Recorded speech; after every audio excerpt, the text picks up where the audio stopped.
In the deep, silent theater of the cosmos, where time itself is measured in the decay of starlight, there exists a darkness that wears a crown of impossible brilliance.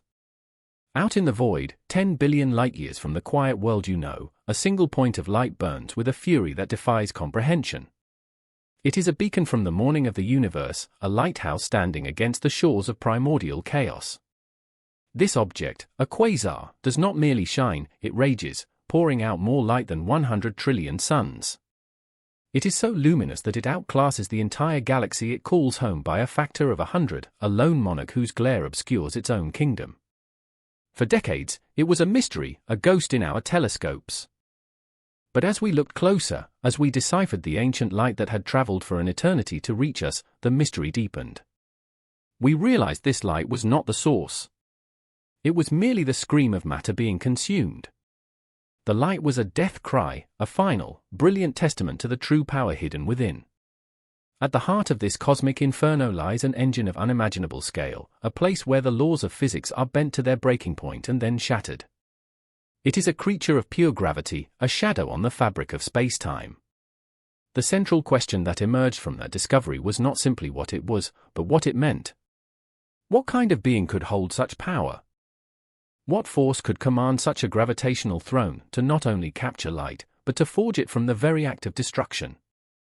We are about to embark on a gentle journey, not to the quasar itself, but to the silent, patient entity that gives it life, TON 618, the largest black hole we have ever found.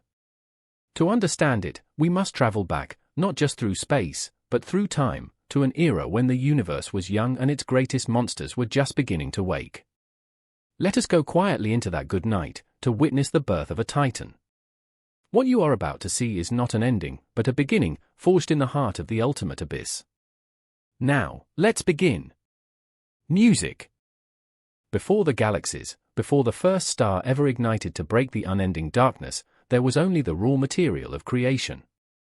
Imagine a universe barely a billion years old, a vast, expanding ocean of hydrogen and helium gas, cool and featureless. This was the cosmic dark age. A silent, waiting emptiness. Yet, it was not truly empty. An invisible architecture had already been laid down, a scaffold woven from threads of dark matter. This was the cosmic web, a grand, filamentous structure stretching across millions, then billions of light-years. Gravity, the quietest and most patient of all cosmic forces, was already at work. It did not rush. It did not command. It simply persuaded. Along these invisible threads, the primordial gas began to drift, pulled by a subtle, inexorable current. Where the threads of the web intersected, small, dense knots began to form. These were the cribs of future galaxies, the gathering places for the first cosmic structures. In one such nexus, a particularly dense and tangled knot in the web, the story of TON 618 begins. Here, the concentration of dark matter was unusually high, creating a gravitational well deeper than those of its neighbors. It was a basin in the fabric of space-time, and into this basin, gas began to pour not as a trickle, but as a flood. Vast rivers of cold hydrogen, millions of light-years long, channeled by the cosmic web, found their destination here. This was not yet a galaxy. It was a protogalaxy, a swirling, chaotic cloud of unimaginable size, slowly contracting under its own immense weight. Within this cloud, a battle was being fought. The inward pull of gravity struggled against the outward pressure of the gas itself. For millions of years, a delicate, violent equilibrium was maintained. But gravity is relentless. It never sleeps. It never tires. Pockets of gas within the larger cloud began to collapse first. These were the seeds of the first stars. Not like our gentle, yellow sun, but monsters of pure hydrogen and helium, hundreds of times more massive. These population 3 stars burned with a brilliant, blue-white light, and they burned fast. Their lives were a furious, beautiful sprint, lasting only a few million years before they exhausted their fuel. Their deaths were spectacular, supernovae that seeded the surrounding gas with the first heavy elements, the first traces of carbon, oxygen, and iron. But their most important legacy was what they left behind, their corpses. Each of these massive stars, upon its death, collapsed into a black hole. Not a supermassive one, but a stellar mass black hole, perhaps 30 or 40 times the mass of our Sun. Scattered throughout the protogalaxy like dark seed sown in a fertile field, they were the first true potentates of gravity, silent, invisible, and hungry. They were the first notes in a symphony of gravitational collapse that would one day crescendo into the titan we know as TON 618. The stage was set. The players, these tiny, dark remnants of the first light, were in position. The great gathering was about to begin.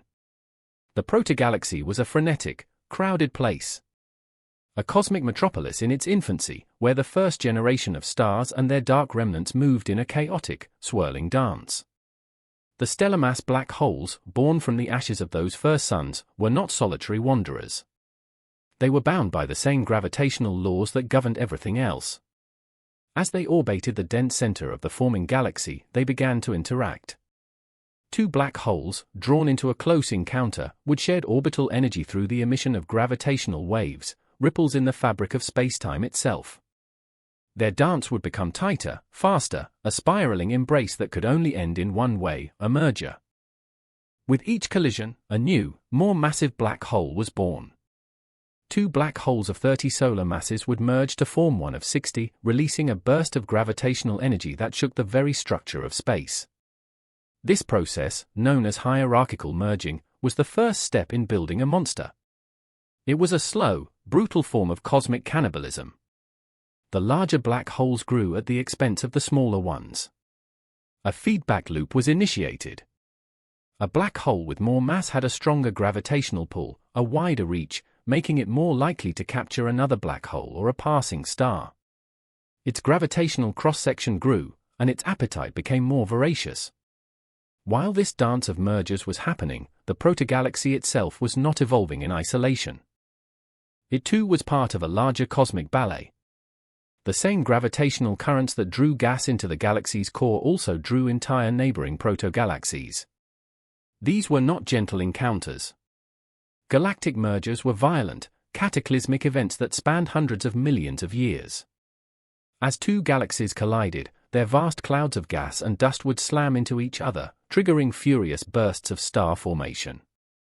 But the black holes at their hearts had a different destiny. As the galaxies merged, their central black holes would sink toward the center of the newly formed, larger galaxy. They would orbit each other, shedding energy, until they too merged in a final, titanic collision. The protogalaxy that would host TON 618 was a champion in this cosmic arena. Its privileged position at a major intersection of the cosmic web gave it a constant, rich supply of both gas and smaller galaxies to consume. It grew faster and larger than its peers. And at its heart, the central black hole, fed by a steady diet of smaller black holes and the occasional star, was growing exponentially. It was no longer just a stellar remnant. It had become an intermediate mass black hole, thousands, then tens of thousands of times the mass of the Sun. But it was still dark. Still silent. It was a sleeping giant, accumulating mass, gathering power, waiting for the right conditions to truly awaken. It was a predator biding its time, its gravitational influence spreading, its shadow lengthening across the heart of the young galaxy. The true cataclysm was yet to come. The event that would transform this dark, growing mass into the most luminous object in the known universe was imminent. The galaxy was about to provide its king with a feast of unprecedented proportions. The awakening did not happen all at once. It was a slow dawn, a gathering of power that took millions of years to reach its peak. The central black hole had grown massive through mergers, but its growth was about to enter a new, far more dramatic phase. The catalyst was a massive inflow of cold, pristine gas, a river flowing directly from the cosmic web into the very heart of the galaxy. This was not the slow trickle of material that had fed it before. This was a deluge. A cosmic flood of hydrogen and helium, a billion solar masses of fuel, delivered directly to the doorstep of the waiting giant. As this colossal cloud of gas fell toward the black hole, it did not fall straight in. Its own angular momentum, a memory of its long journey across the cosmos, forced it into a spiral. It began to orbit the black hole, flattening into a vast, swirling disk of matter, an accretion disk. This was the moment of ignition. This was the birth of the quasar. The accretion disk was a place of unimaginable violence and beauty. It stretched for light-years, a cosmic whirlpool wider than 1,000 solar systems. The gas in the outer regions of the disk moved slowly, but as it spiraled inward, it accelerated, moving faster and faster as it drew closer to the event horizon. The laws of physics turned this region into a furnace. The immense gravitational forces and the friction between adjacent layers of gas, all moving at different, relativistic speeds, heated the disk to millions, then billions of degrees. The matter within it was torn apart, its atoms stripped of their electrons, forming a glowing plasma. This plasma, hotter than the core of any star, began to radiate energy with an intensity that is difficult to put into words. This was the light of the quasar, the brilliant funeral pyre for matter falling into the abyss. The black hole itself, of course, emits no light. It is the ultimate darkness. The brilliance of the quasar comes entirely from the matter being consumed just outside the point of no return. It is the conversion of gravitational potential energy into electromagnetic radiation, and it is the most efficient energy conversion process known in the universe. While nuclear fusion in a star converts less than 1% of mass into energy, the accretion process around a black hole can be up to 40 times more efficient. Ton 618 had become a cosmic engine of supreme power. It was consuming, on average, the equivalent of several suns' worth of matter every single day. And for every bit of mass it consumed, it converted a significant fraction into pure, brilliant energy, which it then blasted out into the cosmos. This outpouring of radiation was so powerful that it created its own form of pressure, pushing back against the very gas that was trying to fall in. This created a delicate balance, a self-regulating mechanism known as the Eddington limit, which dictated the maximum rate at which the black hole could feed. Ton 618, however, was pushing this limit, and perhaps even exceeding it. It was in a state of maximal accretion, a phase of frantic, voracious growth. From the darkness, a king had been crowned, and its coronation was a blaze of light so powerful it would travel for 10 billion years and still be one of the brightest objects in our sky. The silent giant was now roaring. The quasar, this beacon of cosmic violence, is merely a symptom. The true entity, the cause of all this brilliance, remains hidden, shrouded by the very light it generates.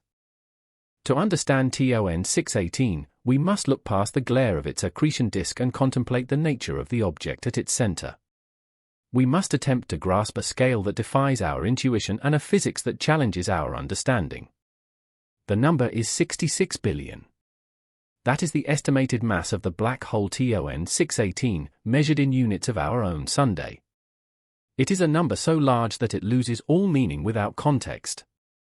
So let us build that context. The supermassive black hole at the center of our own Milky Way galaxy, Sagittarius A, is a respectable giant at 4 million solar masses.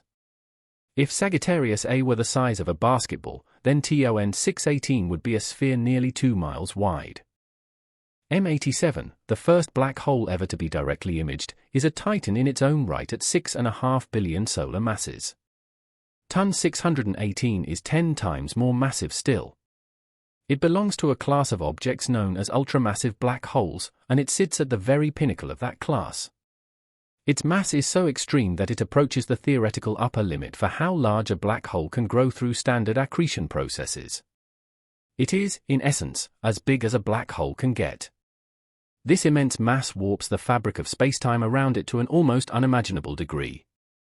Its gravitational pull is not merely a local phenomenon, it dominates its host galaxy and the surrounding cluster of galaxies. The most defining feature of a black hole is its event horizon, the point of no return. For TON 618, the radius of this boundary, the Schwarzschild radius, is enormous.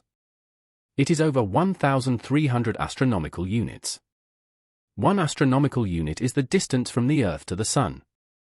This means that the event horizon of TON 618 is large enough to swallow our entire solar system and the Oort cloud, and still have room to spare. If you were to place it at the center of our solar system, its edge would reach 40 times farther than the orbit of Neptune. A beam of light, the fastest thing in the universe, would take more than a week to travel across its diameter. To journey toward it would be a slow, majestic, and terrifying descent. Far from the event horizon, its gravity would feel like any other massive object. But as you drew closer, the bizarre effects of Einstein's relativity would begin to manifest. Time itself would slow down for you relative to a distant observer. The light from the stars behind you would be blue shifted, while the darkness ahead would seem to grow, to consume your field of view. The gravitational gradient across your body, the tidal forces, would be gentle at first, because the curvature of space-time around such a large black hole is surprisingly gradual at the horizon. You would not be torn apart instantly. You would simply cross the boundary, the invisible membrane between the known universe and the unknown singularity. From the outside, your image would appear to freeze at the horizon, redshifting into oblivion over an infinite amount of time. But for you, time and space would swap roles. The path forward, the only possible direction of travel, would be toward the center, toward the singularity, a point of infinite density where all the known laws of physics cease to exist. This is the true nature of the beast, not a hungry mouth, but a terminus. A place where the story of matter and energy ends, and a new, unknown chapter of physics begins. The light we see from the quasar TON 618 is not the light of the present. It is a fossil, an echo from a distant past. The photons that strike the mirrors of our telescopes today began their journey 104 billion years ago. When they were emitted from that churning, incandescent accretion disk, the universe was less than a quarter of its current age. Our own solar system did not exist. The atoms that would one day form the Earth, anew, were still scattered across interstellar space, yet to be forged in the hearts of stars. Let us follow one of these photons on its immense journey. Born in a maelstrom of plasma heated to 1 billion degrees, it is flung out into space at the one and only speed it can ever know. It leaves the immediate vicinity of the black hole, a tiny packet of electromagnetic energy carrying a precise signature of the elements and conditions in the accretion disk. Its journey begins across its host galaxy, a young, turbulent galaxy undergoing frantic bursts of star formation, its skies ablaze with the light of young, blue stars and glowing nebulae. The quasar at its heart is so bright that it likely sterilizes the inner regions of the galaxy, its intense X-ray and ultraviolet radiation stripping atmospheres from any nascent planets and inhibiting the formation of new stars. The photon passes through this chaotic environment and out into the vast emptiness of intergalactic space. The universe it travels through is a different place from the one we know. It is smaller, denser, and expanding at a different rate. The great cosmic structures, the superclusters of galaxies, are still in the process of forming. The photon crosses immense voids, gulfs of near-perfect emptiness hundreds of millions of light-years across, where the darkness is almost absolute. It then passes through the outskirts of other forming galaxies, witnessing their chaotic births and mergers from a distance. As it travels, the universe itself is expanding. The fabric of spacetime is stretching, and the photon's wavelength is stretched along with it. This is the phenomenon of cosmological redshift. The high-energy ultraviolet light that began the journey is slowly, inexorably shifted toward the blue, then the green, then the yellow, and finally, the red end of the spectrum. The light itself grows tired, its energy diluted by the expansion of space. For billions of years, this journey continues. The photon witnesses the peak of star formation in the universe, a cosmic high noon when galaxies were converting gas into stars at their most prolific rate. It witnesses the formation of the Milky Way, a spiral galaxy coalescing from a cloud of gas and a series of mergers, a distant cousin to the galaxy the photon calls home. It passes by countless worlds, countless suns, its path bent slightly by the gravity of every star and galaxy it passes, a phenomenon known as gravitational lensing. Finally, after a journey of 10 billion years, it approaches its destination. It crosses the halo of the Milky Way, passes through the Oort cloud, and streaks through our solar system. On a clear night, it enters the Earth's atmosphere and, in the final fraction of a second of its long life, it enters the aperture of a telescope, perhaps at the Tonantzintla Observatory in Mexico, where its story will first be recorded by humanity. It strikes a photographic plate or a digital sensor, depositing its tiny amount of energy. Its journey is over. But for us, the story it carries is just beginning. It is a messenger, a time traveler bearing a postcard from the dawn of the universe, telling a tale of a monster and its brilliant, violent youth. The discovery of TON 618 was not a singular moment of eureka, but a slow, unfolding revelation, a gradual peeling away of layers of cosmic distance and misunderstanding. Its story in human astronomy begins not with a bang, but with a quiet catalogue entry. In the 1950s and 60s, the Tonantzintla Observatory in Mexico was conducting a survey of the sky, searching for faint blue stars that lay outside the plane of the Milky Way. These were thought to be a specific type of old, faint star known as a subdwarf. On a photographic plate from this survey, a faint blue point of light was recorded in the constellation of Canes Venatici. It was given the designation Tonantzintla 618, or TON 618. For a time, that is all it was, another entry in a catalogue, presumed to be a relatively nearby star within our own galactic halo. But there was something strange about it. When astronomers turned more powerful instruments toward these faint blue objects, they began to analyze their light, a process called spectroscopy. By passing the light through a prism, they could break it down into its constituent colors, revealing a barcode of dark or bright lines. This spectrum tells a story. It reveals the chemical composition, temperature, and velocity of the light source. The spectrum of TON 618 was unlike any star. It showed incredibly broad emission lines, which was not characteristic of a star but of a hot, diffuse gas moving at incredibly high speeds. More puzzling still was the redshift. All the lines in its spectrum were shifted dramatically toward the red end. In astronomy, redshift is the ultimate cosmic speedometer and yardstick. For distant objects, this shift is caused by the expansion of the universe itself. The farther away an object is, the more its light is stretched, and the greater its redshift. TON 618's redshift was enormous. This was the moment of profound realization. This was no star in our backyard. The immense redshift meant it was located at a cosmological distance, billions of light-years away. For it to appear as bright as it did from such a colossal distance, its true, intrinsic luminosity had to be staggering. It had to be one of the most powerful objects in the universe. This reclassified TON 618 as a quasi-stellar object, or quasar. The mystery of the broad emission lines was also solved. They were the signature of a vast disk of gas orbiting a central object at tremendous velocities, some of the gas moving toward us, some away from us, smearing the spectral lines out. The only object with enough gravity to hold onto such a rapidly moving disk and power such luminosity was a supermassive black hole. The final piece of the puzzle, the estimation of its mass, came from analyzing the light from this gas. By measuring the width of the spectral lines, astronomers could calculate the speed of the gas clouds orbiting the black hole. And by measuring the overall brightness, they could estimate the distance of these clouds from the central engine. Using basic orbital mechanics, they could then weigh the black hole. The numbers that came back were, at first, unbelievable. They were revised, checked, and confirmed by multiple studies. The result held firm: the object at the heart of the quasar was not just a supermassive black hole, but an ultramassive one, weighing in at a staggering 66 billion solar masses. The faint blue star from the catalogue was revealed to be a cosmic titan, a true monster of the deep, its true nature hidden in plain sight, waiting for our technology and understanding to catch up to the story its ancient light was telling.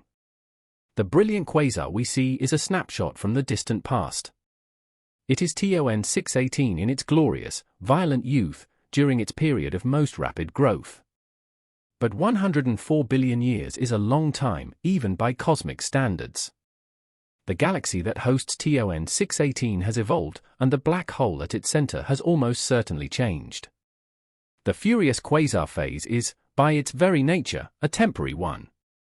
It is sustained by a massive, continuous supply of fuel. But such a supply is finite. Eventually, the river of cold gas from the cosmic web runs dry. The galaxy consumes most of its available gas in star formation, or the intense radiation from the quasar itself, a phenomenon known as quasar feedback, heats up the surrounding gas and blows it out of the galaxy, starving the central engine of its food source. The brilliant accretion disk, deprived of new material, begins to thin out. The inferno subsides. The light that outshone 100 trillion suns begins to dim. Over millions of years, the quasar fades from view, and the galaxy settles into a long, quiet middle age. What, then, is TON 618 doing now? What would we see if we could instantly travel those 10 billion light-years and observe it today? We would likely find a massive, ancient elliptical galaxy. These red and dead galaxies are filled with old, red stars, and have very little gas or dust left for new star formation. They are the product of numerous galactic mergers, the end state of the chaotic growth we witnessed in the early universe. At the heart of this quiet, elderly galaxy, TON 618 would sit in darkness. A sleeping giant. The accretion disk would be gone, or reduced to a faint, ghostly whisper of its former self. The black hole would no longer be a quasar, but simply a dormant supermassive black hole. Its presence would be felt not by its light, but by its immense gravitational influence.